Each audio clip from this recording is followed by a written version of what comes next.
It is an extremely common mistake. People think the writer's imagination is always at work, that he is constantly inventing an endless supply of incidents and episodes, that he simply dreams up his stories out of thin air. In point of fact, the opposite is true. Once the public knows you are a writer, they bring the characters and events to you.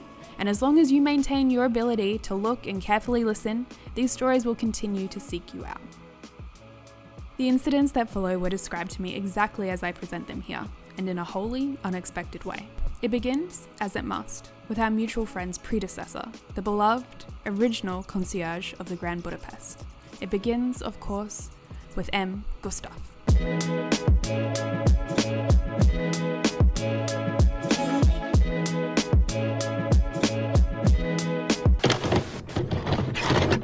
Chaz Tenebaum had, since elementary school, taken most of his meals in his room, standing up at his desk with a cup of coffee, to save time. Chaz's wife, Rachel, was killed in a plane crash the previous summer. Chaz and their two sons, Ari and Yuzi, were also on the flight and survived, as did their dog, who was discovered in his cage several thousand yards from the crash site. Over the last 6 months, he had become increasingly concerned with their safety.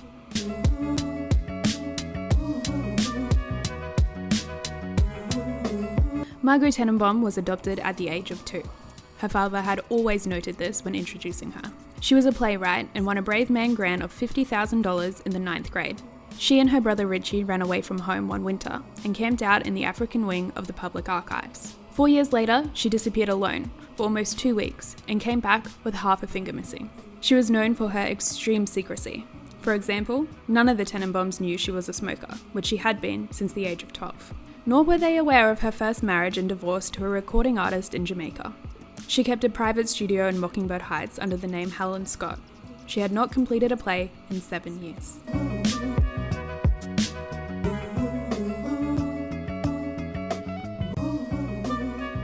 Richie Tenebaum had been a champion tennis player since the 3rd grade. He turned pro at 17 and won the US Nationals 3 years in a row.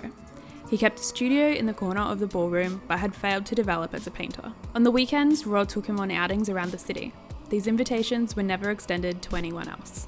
Richie had retired from professional tennis at 26. His last match had been widely discussed in the media.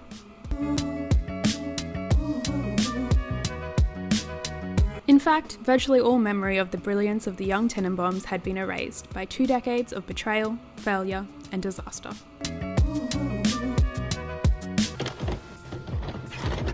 Dear Susie, you have a superb voice. You are my favourite animal in the programme by far. Please find enclosed, Dear Sam, thank you very much. I got replaced as the Raven because I yelled at Mrs. Lynn. After that, I was only a Blue Jay. But, Dear Susie, I'm sorry that your brothers are so selfish. Maybe they will grow out of it. Sometimes people do things without knowing the reasons for. Dear Sam, you're an excellent painter, especially trees and telephone poles. Is the girl in the water supposed to be me? My favourite colour is... Dear Susie, I accidentally built a fire while I was sleepwalking. I have no memory of this, but my foster parents think I am lying. Unfortunately, it is... Dear Sam, I am in trouble again because I threw a rock through the window. My mother still has glass in her hair. Also, Dear Susie, I've been trying very hard to make friends, but I feel people do not like my personality. In fact, I can understand why they might. Dear Sam, now I am getting suspended because I got in a fight with Molly. She says I go berserk. Our principal is against me. Why do? Dear Susie, I know your parents hurt your feelings, but they still love you. That is more important. If they... Dear Sam, I do think you should think of their faces every day, even if it makes you sad. It is too bad they did not leave you more pictures of themselves. Can you? Dear Susie, here is my plan.